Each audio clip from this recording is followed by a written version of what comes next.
साल 2025 अभी खत्म नहीं हुआ और आईपीओ मार्केट में कई सारे रिकॉर्ड ऑलरेडी बन चुके हैं। जी हां, 2025 आईपीओ मार्केट के लिए रिकॉर्ड ईयर साबित हुआ है और इसमें कई तरह के रिकॉर्ड्स हैं जो कि आईपीओ मार्केट यानी कि प्राइमरी मार्केट में टूटते हुए नजर आए हैं। सबसे पहली बात और सबसे बड़ा रिकॉर्ड जो टूटा है वो ये कि 18 साल में पहली बार ऐसा हुआ है कि एक साल के अंदर 100 से ज़्यादा कंपनियों की लिस्टिंग हुई है, यानी कि प्राइमरी मार्केट में 100 से ज़्यादा कंपनियों ने अपना कदम रखा है, पैसे जुटाए हैं और लिस्टिंग हुई है उनकी। और यही नहीं, इसके साथ साथ आप देखेंगे तो रिकॉर्ड ईयर रहा है फंड रेजिंग के लिहाज से भी। 2025 में कंपनियों ने आईपीओ के जरिए 1.6 लाख करोड़ रुपीस की रकम जुटाई है, जो कि एक साल में अब तक देखें तो रिकॉर्ड लेवल है। लेकिन इन सब के बीच में, इतने रिकॉर्ड्स के बीच में एक दिक्कत की बात यह है कि पैसा तो रिकॉर्ड स्तर पर है, रिकॉर्ड लेवल पर कंपनियां भी मार्केट में आ रही हैं, लेकिन जो रिटर्न्स हैं उनमें हम देख रहे हैं कि कमी देखने को मिल रही है।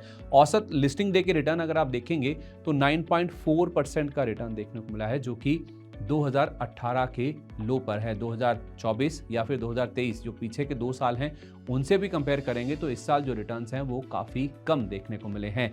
लेकिन इस पूरे माहौल में भी कुछ ऐसी कंपनियां हैं जिनके रिटर्न्स काफ़ी दमदार देखने को मिले हैं। चाहे आप 2025 की बात करें या फिर हाल में लिस्टेड हुई जो कुछ कंपनीज हैं उनकी बात करें, उसमें सबसे ताज़ा तरीन एग्जाम्पल है मीशो का, जिसकी लिस्टिंग बेहद शानदार रही है। इस आईपीओ ने एनएसई पर 162 रुपये 50 पैसे पर दस्तक दी, यानी कि ओपनिंग हुई, यानी कि इशू प्राइस के मुकाबले 46.5% के प्रीमियम पर यह शेयर लिस्ट होता हुआ देखा, क्योंकि 111 रुपये का इशू प्राइस था। लिस्टिंग के दिन इस शेयर ने 177 रुपये 49 पैसे का हाई भी छुआ, यानी कि लिस्टिंग होते ही इस कंपनी के शेयर ने निवेशकों को मालामाल कर दिया और ऑलमोस्ट 60% के आसपास का रिटर्न दिया है। तो लिस्टिंग के दिन मीशो ने अपने निवेशकों को मालामाल किया, 60% का रिटर्न दिया। ऐसे ही कुछ 5 धमाकेदार आईपीओस आपके सामने रखते हैं जिन्होंने हाल में, यानी कि इस पूरे साल में धमाकेदार रिटर्न्स जनरेट किए हैं या फिर पैसा निवेशकों का ऑलमोस्ट डबल करके दिया है। इसमें पहला नाम जो सबसे ऊपर आपको नजर आएगा वो है जैन रिसोर्स रिसाइकलिंग का। 232 रुपये का इशू प्राइस था और जो लिस्टिंग के बाद इसने हाई छुआ वो 461 रुपये का था, यानी कि निवेशकों को इस कंपनी ने 98.7% का रिटर्न दिया है। इसी सूची में दूसरा नाम है अर्बन कंपनी का। 103 रुपये का इशू प्राइस था और ये शेयर 201 रुपये 18 पैसे तक उछल गया था, यानी कि 95.3% रिटर्न इस स्टॉक ने भी निवेशकों को कमा के दिए हैं लिस्टिंग के बाद कुछ ही दिनों के अंदर। ग्रो एक और कंपनी है, 100 रुपये का इशू प्राइस था, 193.80 ये लेवल है जो कि इसने हाई लेवल के तौर पर छुआ था, यानी कि 93.8% रिटर्न इसने भी निवेशकों को कमा के दिए हैं लिस्टिंग के कुछ ही दिनों के अंदर। आनंद राठी शेयर ब्रोकर्स, ये 414 रुपये का भाव था, लिस्टिंग के बाद ये शेयर ऑलमोस्ट 800 रुपये पहुंच गया था। 794 रुपये 85 पैसे इसका रिकॉर्ड हाई लेवल है, यानी कि 92% का रिटर्न इसने भी अपने निवेशकों को कमा के दिया है। और आखिरी नाम जो कि 90% के रिटर्न्स कमाने वाला है वो है एनलॉन हेल्थ केयर का। 91 रुपीज़ का इशू प्राइस था और इस शेयर पहुंच गया था 172 रुपये 75 पैसे तक। 89.8% ऑलमोस्ट 90% के आसपास की रिटर्न इस आईपीओ ने निवेशकों को कमा के दिए। तो ये 5 बड़े नाम हैं जिन्होंने बड़े रिटर्न्स निवेशकों को 2025 में कमा के दिए हैं। 90 से लेकर 98% तक के जो रिटर्न्स हैं इन निवेशकों को कमा के दिए हैं इन कंपनियों ने, यानी कि आपका पैसा ऑलमोस्ट डबल हुआ है अगर आपने इन कंपनियों में पैसा लगाया है। तो अगर आपने मान लीजिए न्यूनतम निवेश किया, केवल एक ही लॉट पैसा लगाया था इन आईपीओस के अंदर, तो आपको कितनी कमाई होगी या फिर आपका पैसा बढ़कर कितना होगा वो देख लीजिए। जैन रिसोर्स रिसाइकलिंग 14,848 रुपये ये एक लॉट की कीमत थी। अगर आपको 99% के रिटर्न्स मिले हैं तो आपके 14,848 रुपये बढ़कर 29,503 रुपये हो गए होते। ये हाई लेवल छुए इस कंपनी ने लिस्टिंग के बाद। उस हिसाब से देखें तो अर्बन कंपनी की बात करें तो 14,935 रुपये न्यूनतम निवेश था। 95% रिटर्न कैलकुलेट करें तो ये रकम बढ़कर 29,676 रुपये पर पहुंच गई। इसी तरह से ग्रो में 15,000 लगाए हुए 29,805 रुपये हो गए। आनंद राठी शेयर में 14,904 रुपये का एक लॉट था जिसकी कीमत बढ़कर 29,614 रुपये हो गई। और एनलॉन हेल्थ केयर, अगर आपने 14,924 रुपये लगाए होते तो इस कंपनी में आपके निवेश की वैल्यू बढ़कर हो जाती 29,654 रुपये। केवल मैंने एक लॉट का कैलकुलेशन आपके सामने रखा है।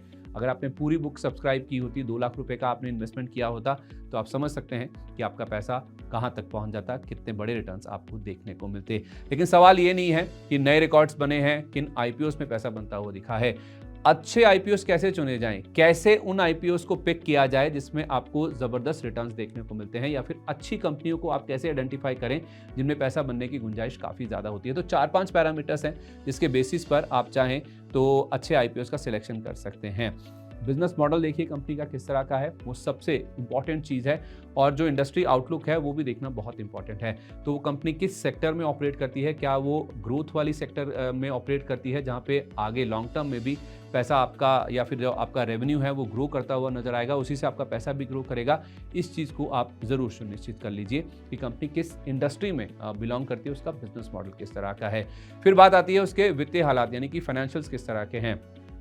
रेवेन्यू ग्रोथ है उस कंपनी में, मुनाफा बढ़ रहा है नहीं बढ़ रहा है, और एक कंसिस्टेंट होना चाहिए, यानी कि रेवेन्यूज लगातार बढ़ने चाहिए और मुनाफे में भी उसके ग्रोथ आनी चाहिए। उसके साथ साथ ये भी देख लीजिए कि उस कंपनी की जो डेट लेवल्स है, यानी कि जो कर्ज की लेवल है, वो किस तरह से ज़्यादा कर्ज तो नहीं है उस कंपनी के ऊपर, और जो return on equity, return on capital employed और जो कैश फ्लोज हैं वो किस तरह के हैं, उसके ऊपर भी एक बार नज़र मार लें। उसको देखे बिना किसी कंपनी में निवेश नहीं करना चाहिए, ऐसा एक्सपर्ट्स मान के चलते हैं।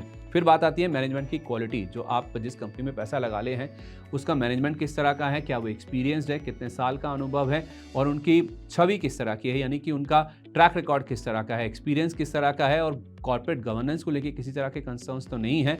और सबसे इंपॉर्टेंट बात, प्रोमोटर्स को ये ज़रूर देखिए कि प्रोमोटर्स का कंपनी पे कितना भरोसा है, यानी कि जब आप किसी कंपनी में पैसा लगा रहे हैं उसका DRHP या RHP देखेंगे तो उससे आपको पता चलेगा कि प्रोमोटर्स IPO से पहले कितना पैसा कितना निवेश उसमें कर रहे हैं या कितनी होल्डिंग रखते हैं, और IPO के बाद उनका कंपनी में कितना निवेश बच जाएगा। इस चीज़ पर ज़रूर नज़र डाल लीजिए, जिससे पता चल जाएगा कि प्रोमोटर का अपनी खुद की कंपनी, अपने बिजनेस को लेकर कितना ज़्यादा कॉन्फिडेंस है, तो उससे आपको पैसा लगाने का कॉन्फिडेंस आ जाएगा। फिर ये भी देखिए कि कंपनी जब IPO ला रही है तो उसको IPO लाने की वजह क्या है।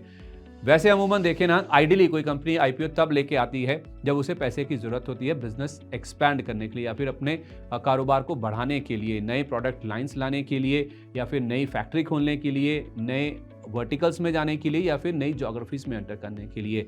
अगर ऐसा नहीं होता है और पैसा केवल जो मौजूदा निवेशक हैं उनको एग्जिट कराने के लिए, यानी कि OFS के लिए लाया जा रहा है, तो वो एक रेड फ्लैग भी साबित हो सकता है। लेकिन इसका मतलब ये नहीं है कि केवल जो OFS वाली कंपनीज होती हैं उसमें आपको पैसा लगाने नहीं चाहिए, क्योंकि कई बार ऐसा होता है अच्छी कंपनियों को पैसे की ज़रूरत होती नहीं है कि वो बिजनेस एक्सपेंशन के लिए या फिर नए प्रोडक्ट लाइन ऐड करने के लिए पैसा रेज कर रही हों। उनके जो अर्ली इन्वेस्टर्स होते हैं उनको एग्जिट चाहिए होता है, जिस वजह से अच्छी कंपनियों में पैसा लगाने का आपको मौका मिलता है।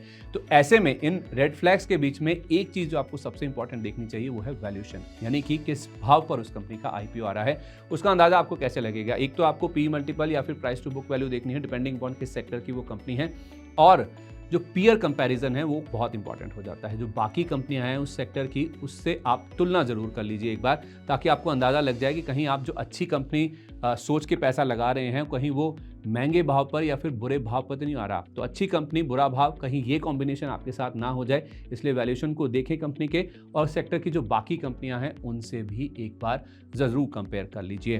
तो IPO मार्केट, प्राइमरी मार्केट में काफ़ी उत्साह देखने को मिल रहा है, नए रिकॉर्ड्स IPO मार्केट में लगते हुए दिख रहे हैं, लेकिन इन रिकॉर्ड्स के बीच में जो कंपनियां अच्छे रिटर्न्स डिलीवर कर रही हैं, अच्छे IPOs का चुनाव आपको कैसे करना चाहिए, ये हमने आपको इस वीडियो के जरिए बताने की कोशिश करी है। तो ऐसे ही आपके काम के वीडियोस, जानकारी बढ़ाने वाले वीडियोस को देखने के लिए आप बने रहिए मनी 9 के साथ, और मनी 9 के YouTube चैनल को ज़रूर सब्सक्राइब कर लें। नमस्कार।